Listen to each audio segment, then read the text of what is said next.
L'aventure d'Echo. Partie 29. Le gardien de la vallée.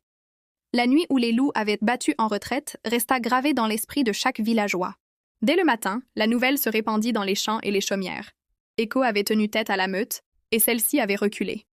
La peur ne disparut pas, mais quelque chose de plus fort prit racine, la confiance. Daniel fut réveillé par des coups à sa porte. Fermiers, bergers et même enfants s'étaient rassemblés, répétant la même demande. « Est-ce qu'Echo marchera avec nous aujourd'hui ?» Ils ne souhaitaient pas seulement sa présence. Ils en avaient besoin.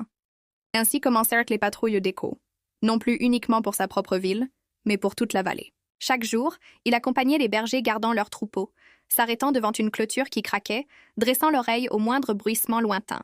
À chaque arrêt, les habitants suivaient dans son exemple, réparant une barrière fragile, déplaçant les bêtes ou se figeant dans un silence attentif. La nuit, des sentinelles se formaient autour du village, les lanternes alignées le long des pâturages. Echo reposait souvent au centre, la tête posée sur ses pattes, mais ses yeux ne se fermaient jamais totalement. Lorsqu'un coyote s'approchait, il se levait d'un bond, et un seul aboiement suffisait à repousser l'intrus dans les collines. Sa vigilance tranquille liait les villageois entre eux.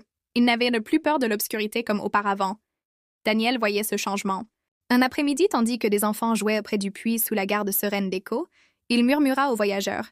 « Tu vois, il leur apprend plus que le courage. Il leur apprend à se faire confiance. » L'homme hocha lentement la tête. « Ton chien n'est pas seulement un gardien, il est un pont.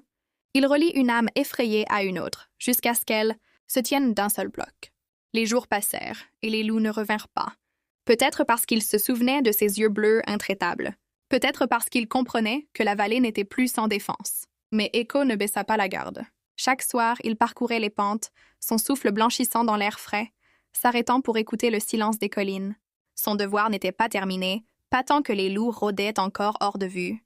Debout sur une crête au coucher du soleil, Echo contempla la vallée. Les champs s'étendaient, les chaumières fumaient paisiblement, et les habitants, autrefois paralysés par la peur, avançaient désormais avec assurance. La queue d'Echo se redressa, fière mais posée. La vallée n'était plus seulement leur maison. C'était aussi la sienne. Et il la protégerait, jusqu'à ce qu'aucune ombre n'ose plus descendre des collines. S'il vous plaît, partagez cette vidéo, puis abonnez. Merci.